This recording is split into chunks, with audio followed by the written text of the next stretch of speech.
In a world full of mock drafts, this is the mock draft. Mock draft 1.0 for the New York Post. Frankie Vittorini right here, repping Gangs All here. New York Jets. B. London here, representing Blue Rush. All right, let's get straight into it.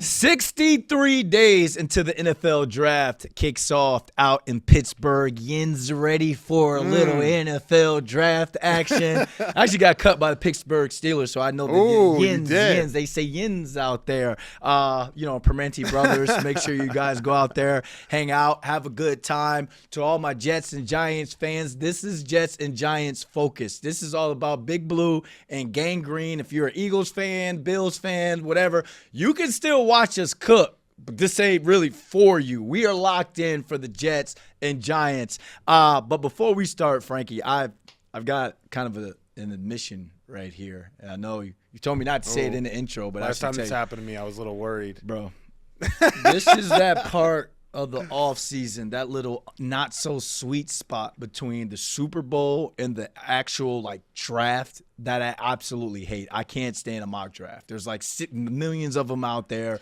All these I hate hypotheticals. You know what I'm saying? Does that make me a bad person? The problem is there's too many. Okay, there we go. That's the issue. There's too many people doing these mocks, and it's tough to see or it's tough to base anything off of actual reality. Yeah. I go back sometimes when the draft happens, and I'll be like, oh, who was right? Was Mel Kiper right? Daniel Jeremiyah? Yeah. We're going to try to be as right as we can. Absolutely. But, I'm with you, man.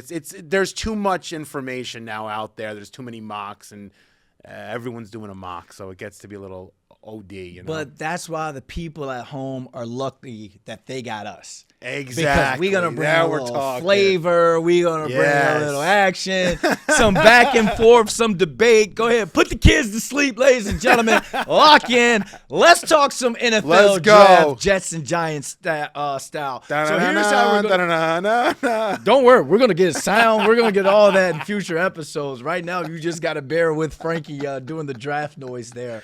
All right. Here's how we're going to do this. We're going to run it because we still are going to name the draft picks for other teams. We're going to go through the draft in the draft order. Not going to spend that much time on other teams, but we will go into depth, have a little back and forth discussion, discourse, debate, all that about what we think about each other's picks for each respective teams. Obviously, again, Frankie repping the Jets.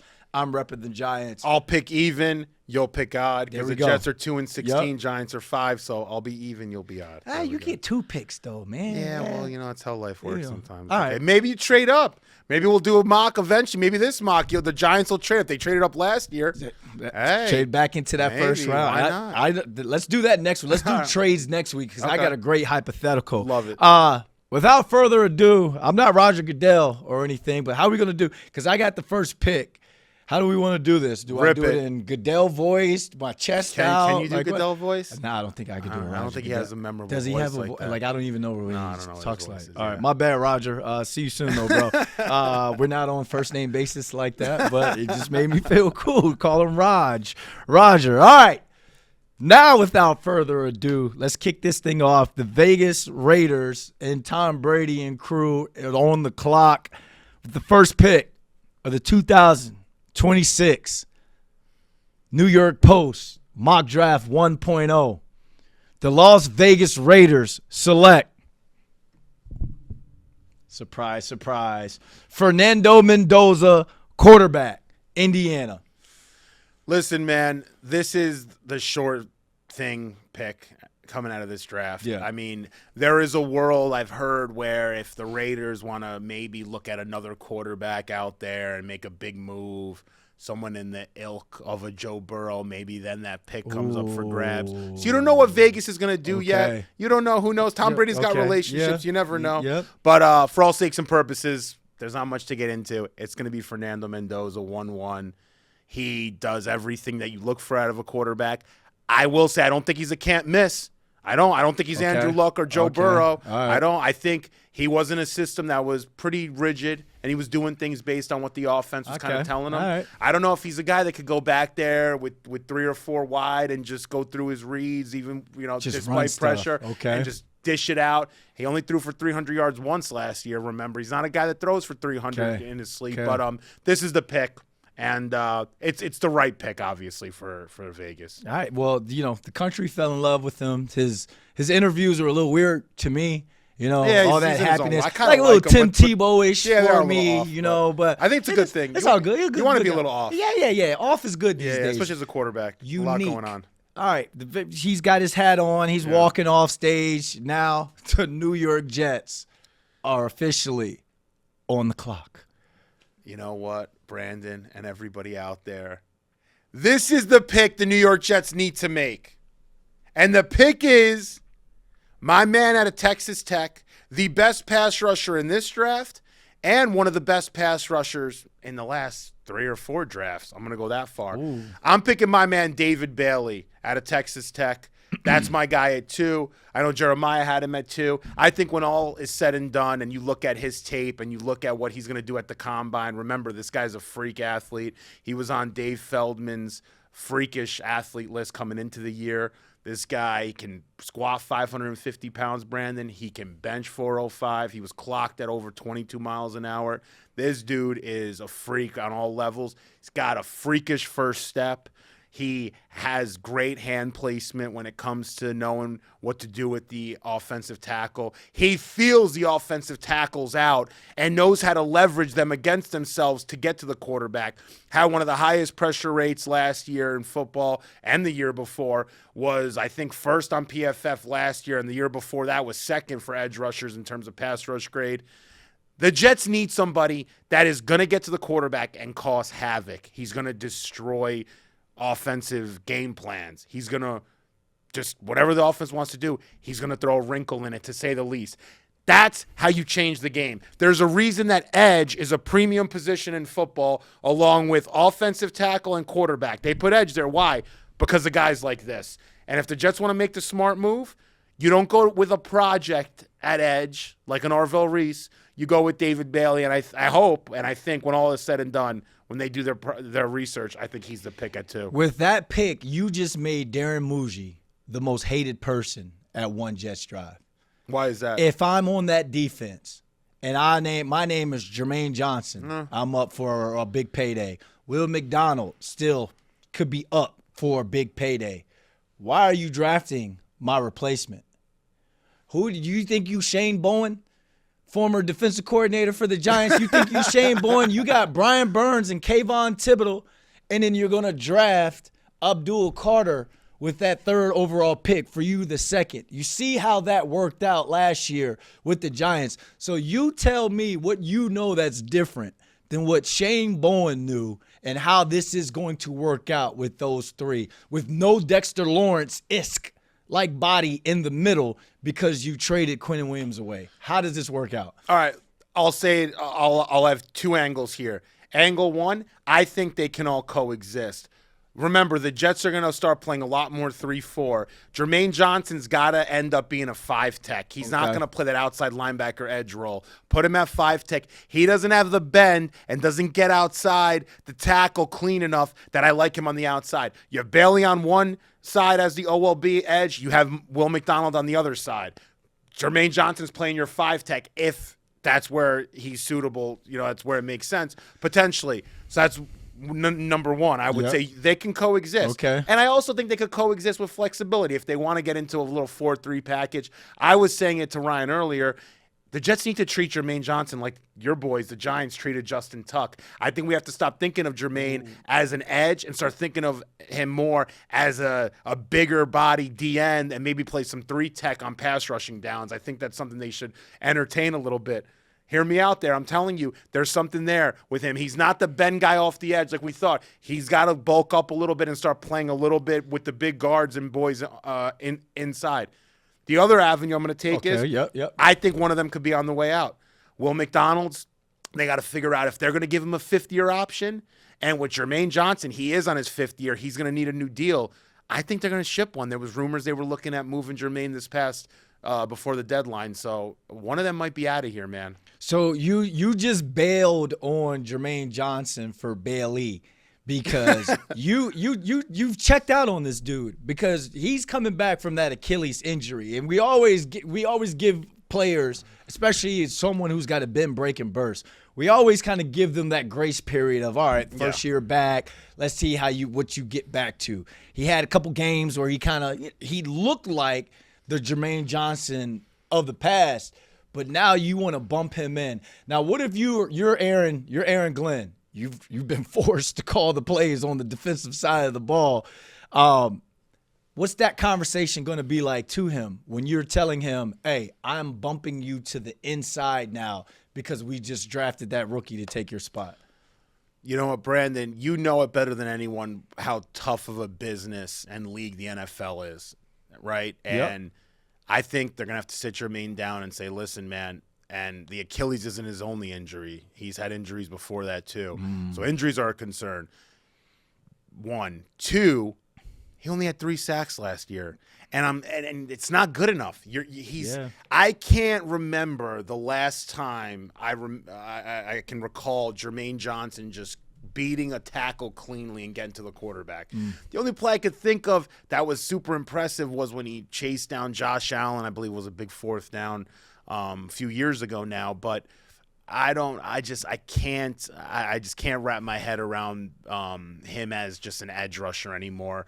I can be swayed differently. I mean, if he comes out this year and he shows that his injuries aren't killing him necessarily and affecting his burst, but I'm not seeing it, Brandon. I'm just not, and we need guys that can get to the quarterback. Listen, turnovers and interceptions. Everyone thinks that's a linebacker D-back stat. Yeah. That's also a defensive lineman stat. Come on, man.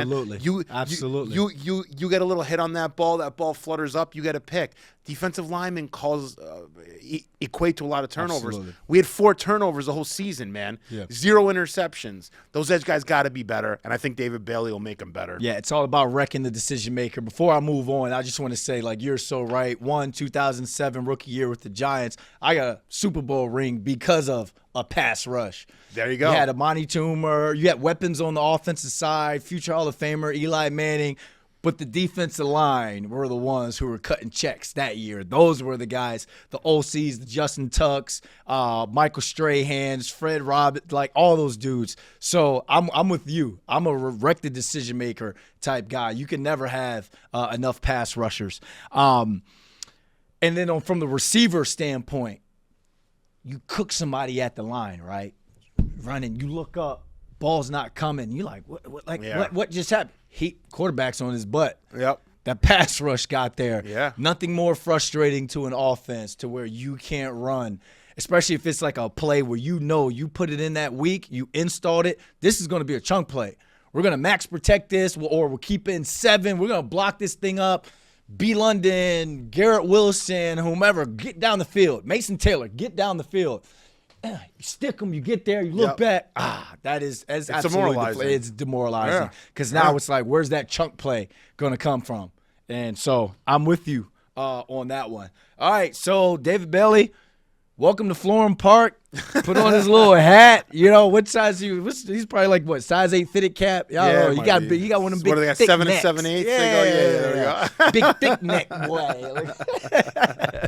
All right, we're gonna move on. We're gonna move on because the Cardinals are on the clock. Told you guys we're not gonna spend that much time when it comes to other teams. But with the number 3 pick of the 2026 New York Post mock draft 1.0, the Cardinals take tackle Francis Mauigoa out of Miami. The U, baby. All right, Cardinals get themselves a tackle because their quarterback may be coming to the Jets, but we don't even need to talk about that. You guys might get Kyler Murray. So I don't know. Let's move on to the 4th pick. Both of our boys, Robert Saleh and Brian Dable, about to do some country line dancing down in Nashville, Tennessee. They'll be working at those bars pretty soon. I don't know, man. Like, you take the best of Dable, the best of Saleh. I think that's going to be a nice little 1-2 punch right here. That's a pretty good ball head collection right there, man. So who do you got even numbers? Who do you have the Titans taking? So I have the Titans taking the player that a lot of Jet fans assume that we're taking, or this player is mocked to the Jets in a bunch of boards. Okay. That's Arvell Reese. Arvell Reese, we do a lot of content on him here at the New York Post. sports, he is a heat-seeking missile. You get that kid a free lane to anybody. Yep. He's taking that, and he's going to make something out of violent. it. And he's violent. He's violent. And you're not breaking that tackle. That's for sure. Yep. I think he fits what Robert Saleh wants to do with defensive players also, because if you look at what Saleh did with guys like Quincy Williams. He wanted Will McDonald. Jamie and Sherwood. Yes, you kind of get a little bit of all that. So I could see Okay. him looking at Reese and saying, I can do a lot with this guy. He's extremely violent. Yeah. He's extremely athletic. And I think when it's all said and done, I think if the Jets don't take him at 2, I think he falls, and the Titans will take him at 4. And when we say violent people, we mean football violent. Sure, he's a nice kid, opens up the doors, helps grandmas across the street. We got to throw that out there for the Gen Zers that are watching right now.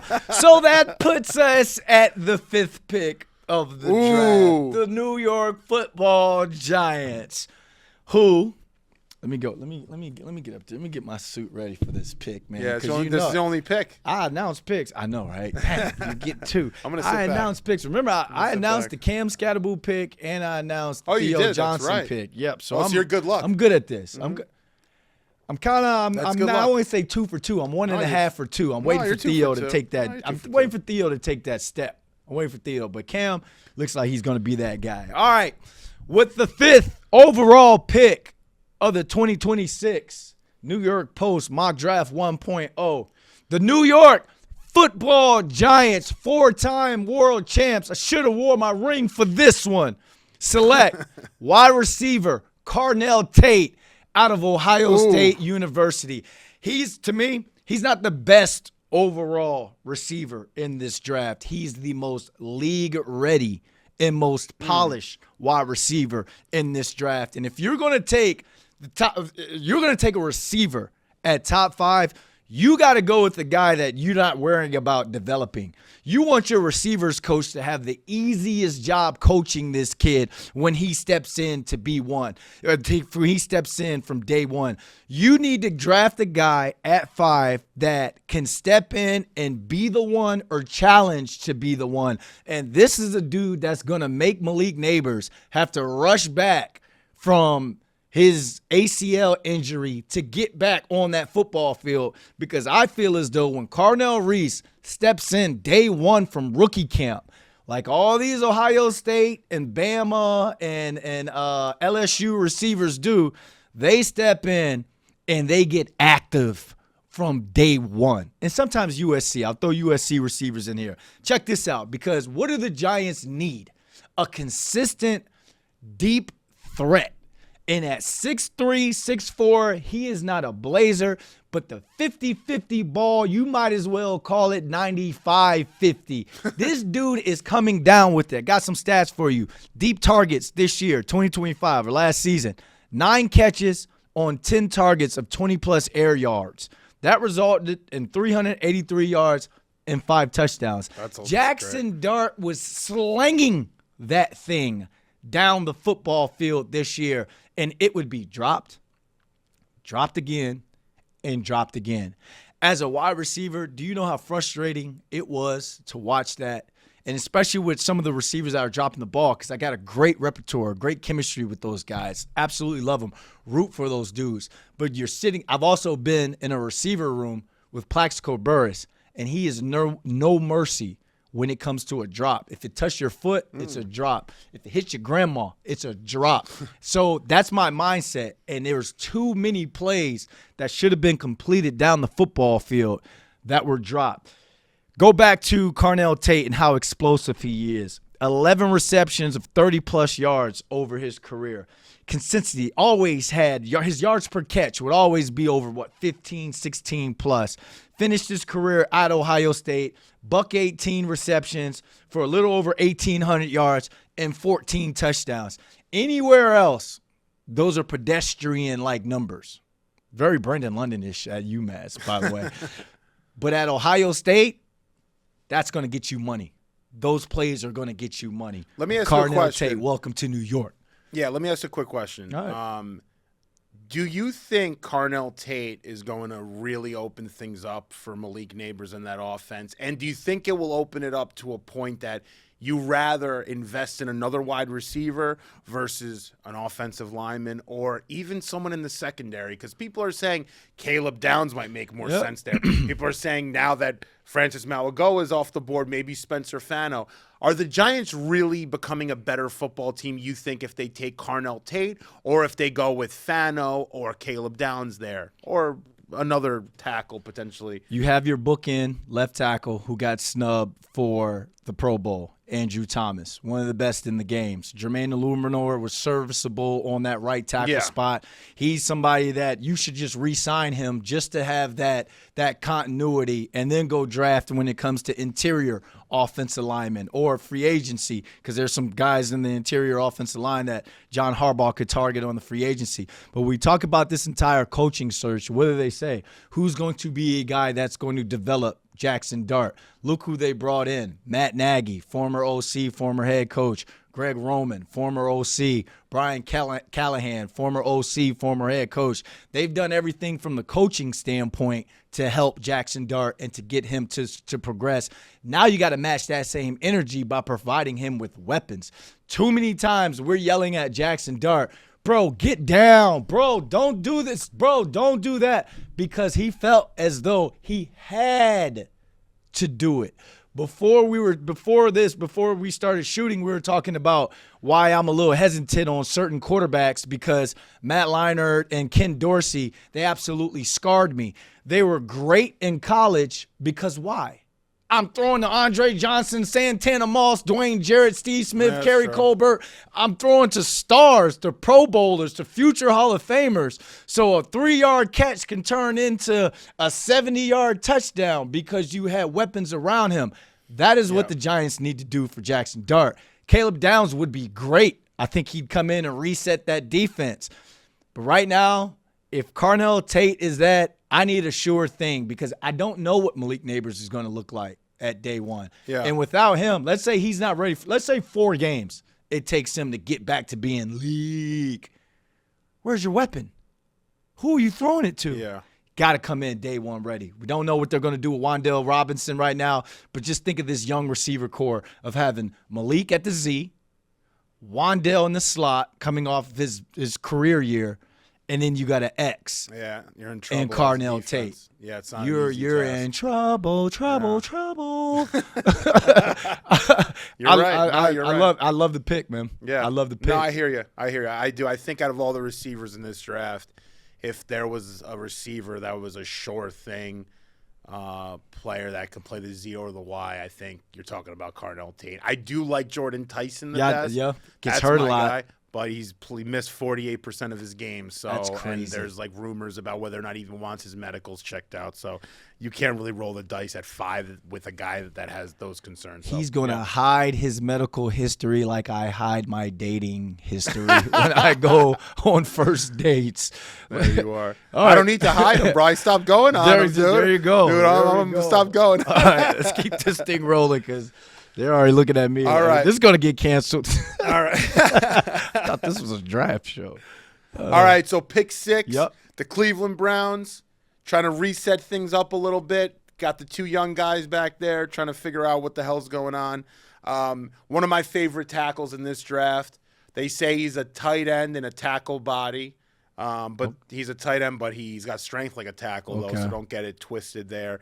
Spencer Fano, tackle out of Utah. I have the Browns taking him at 6. 1.0, I'm going with Fano there at 6. All right, Fano got a block for Shedeur Sanders. At number 7, the Commanders. We got the Commanders taking Rueben Bain, edge rusher from the U. Number 8, listen, New Orleans Saints, they got themselves, they think, a quarterback. Yep. They got themselves a head coach that likes to run a fast-paced offense. They play indoors in a dome. I think they still do.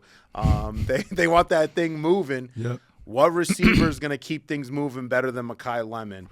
He's elusive. He's very elusive. I like watching his tape. He is. I think, again, he's a guy that can He's a step dog. in day one. He's absolutely a dog. Yeah. 9th pick, the Chiefs select Jeremiyah Love, who's sat in this seat right here, running back out of Notre Dame, because they're not going to be able to pay Pacheco. They're not going to be able to. You get drafted to the Chiefs to play for the Chiefs until your contract's up, and then you got to go. A lot of things people don't know about Jeremiyah Love. He can catch. He is a weapon out of the backfield. This pick absolutely makes sense. 10, listen, the best player in this draft on a lot of people's boards. Yeah. And people consider this guy an in-the-box safety. That's not true. They just had him playing in the box. Yeah, this guy can play deep, too. Yeah. This guy can play at all 3 levels of the game. I think you could put this guy at edge, and he'd freaking get you, 10 sacks a season if you wanted to. That's Caleb Downs. So the Bengals, this guy's going to come in there. And like you just discussed at 5, maybe the Giants are looking at him.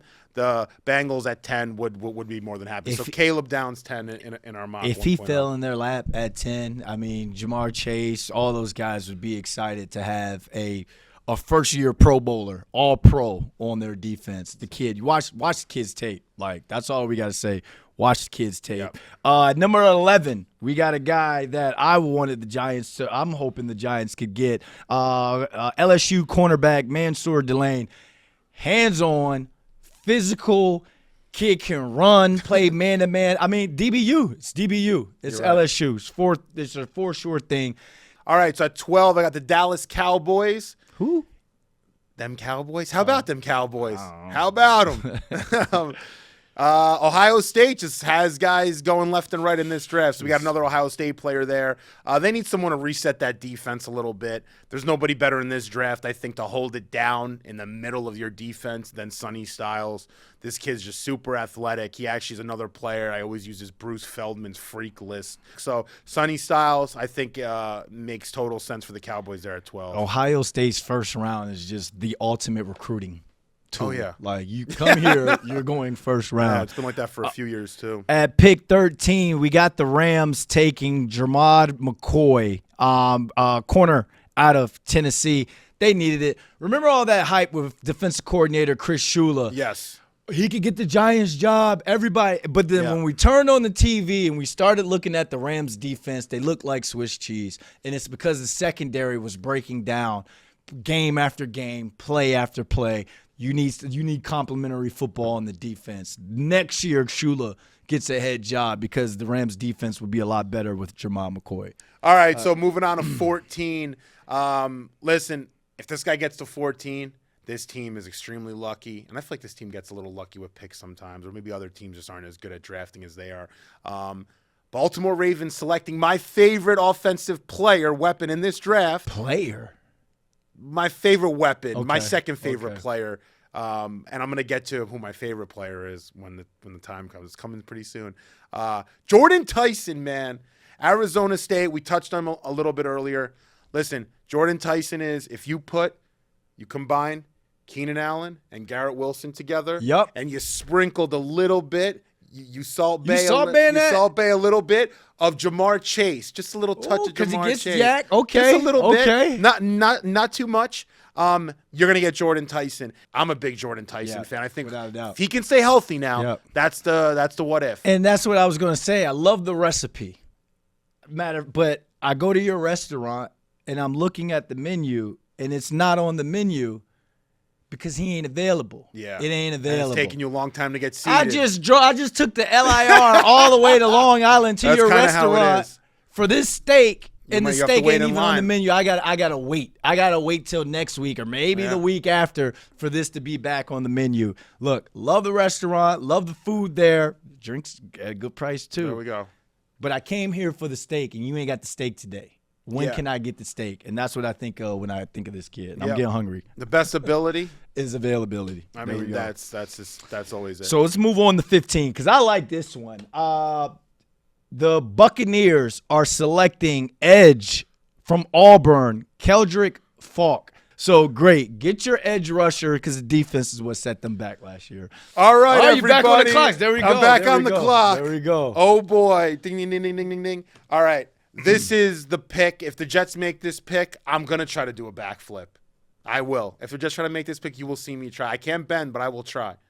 You heard it here first. We're clipping If the Jets get this guy at 16, who I think is, I'm going to go this far, I think he's the best player at his position in this draft. Out of all the players, he's the best at his position in this draft. All right, I'm going to say his name. You can't say that at the board. Olaivavega, Oina. I'm telling you right now. Actually, it's Vega Ioane. Sorry. Okay. I'm getting it wrong. Vega Ioane is going to change the scope of any offensive line that he goes to. Let me tell you why. This kid's a left guard. If this kid was a tackle, which people project him to be, this kid would be a top 5 pick. This kid is going to go to a team, and he's going to be a tree for that team at left guard. You ain't going to get through him, never. And good luck getting around them because that tree's about 10 feet wide. That's a core. Yeah. That's a core. Yeah. This guy, I want the Jets to think differently about how they're drafting, and this is why I would get excited about him. You have 2 bookend tackles, right? Yep. You have Olu Fashanu, and then you got Armand Membo, who are looking really good. Why not? And I think about this, Brandon, when I'm thinking about the draft. Why not make your strength even stronger? Why not make a potential strength something that differentiates you on Sunday versus the other team? Because the Jets don't have a unit where you go in and you're like, yeah, the line's good, but it's because the tackles. The guards and centers can be a little iffy. They got John Simpson. We can get through that guy. We can send blitzes in A-gap there. Him and Myers or Tippmann, that they're not going to handle it. They're in and out mentally. Sometimes they get a little wonky, handsy, get penalties. Yep. You put this guy, Vega Ioane. Yep. Bro, you're setting yourself up to have a unit with the line that'll transcend the way that the Jets want to run their offense. He can move in space. He's a big boy. He is like Penei Sewell, but a left guard version of Penei Sewell. And I just think you got to get somebody. He's the best guy at his position. Some of his stats, he gave up 0 sacks, 0 hits, and only 4 hurries in 613 snaps last year. This guy keeps quarterbacks clean. He is an anchor to any O-line. And I think sometimes we want tackles, but sometimes guards matter too. And Vega, Ioane, I can never say his name. Work on that. That's their 3rd first-round pick in a row. We got to work on their pronouncing their names. But we actually got what the producer said. We actually got a live look of Garrett Wilson when the Jets made that pick just now, and we'll go to that. that man is turning his TV off. We just drafted an offensive lineman for the 3rd straight year in the 1st round. Where's my help? All these receivers on the board here, and we just went edge and interior offensive line. Who's going to take the safety off of me? How am I going to get open? Who's going to take this double team, this double coverage off of me? Not some dude with a long last name, bro. Let me ask you a question. Garrett Wilson is going to be just as pissed as he was when they faked the punt in London and then bled the clock. What did you say is the most demoralizing thing for a receiver? You played receiver. Yeah. When you're going to run your route, you do that double move. That safety is in his tracks. You got it. You got him for 40 yards. Got him. But that quarterback's on his behind. This guy's going to help you so that doesn't happen. What's the second most demoralizing thing as a receiver? You line up and look, oh, there goes this corner in my face. I'll look up. Oh, there goes the safety over the top. Because why? I got, no disrespect, Josh Reynolds or any of those guys on the other side of the football field. That is also demoralizing. You know what? Listen, I'll say this: if you have Jordyn Tyson there, Brandon, I'm probably gonna take Tyson, even with the injury history. Yeah, I would. Okay. I would probably take Tyson. If Makai Lemon's there, I might flirt with that. Okay. I would rather take Ioane over Lemon. Okay. I would that 5'11" thing kind of worries me a little bit, as you know. You know, I'm like, you got the white tee, get the hell out. People. I'm height shaming, dude. I'm a little height shamer, but I'm no one to talk really. But no, Brandon. I think Ioane is just somebody that when you look at him on film, dude, everything he does is at a premium level, and he's a big boy. And I think he just changes the scope of what you can do on offense. And then after that, Garrett Wilson, we'll make a promise to him. We're not taking any offensive linemen in the first man. round. For We got the 3 next first 10 rounders years. next year. We're not taking any. Well, I mean, if they franchise tag Breece Hall, that might put a smile on his face. Yeah. Like, that's a guaranteed 1,300 yards rushing if he has that offensive line that you just kind of mentioned. So, all right, you talked me off the ledge, but I got to text Garrett. I got to call Garrett. I got to get his name down. Absolutely. Right. He's going to be on your show. I could not get that right. You should. You know how me and Bart Scott, we host the Giants and Jets draft party at MetLife. You should have saw him trying to say Mimbao and Fashanu for the this first guy's time. name. I've heard this guy's dang. name pronounced a million different. I think I finally got it. Bart's going to be like, Ioane, man, 3 Ioane. years There in we a go. row. 3 years in a row. All right, we're going to run through these kind of these last picks for the first round. That's going to wrap up. That's it. That was fun, first man. round That was of long, our very first mock draft 1.0 for the New York Post. Frankie V, Brandon London here. We're going to be doing this thing every single Thursday leading up to the NFL draft. Frankie, finish us off here, man. Listen, I'll say this. Both New York teams have been in the dumps for the last 10 years. It's been a sad state of affairs for both teams, but I think things are going to change. You look at the Giants already. When you even brought up the pick with Carnell, Tate, and you just said John Harbaugh, I'm like, whoa. I'm like, just having that's like, all right. It doesn't even matter who they draft. like, right? Yeah, that's different. Sitting there looking like this. Yeah. Like, sounding like Joe Biden, you know?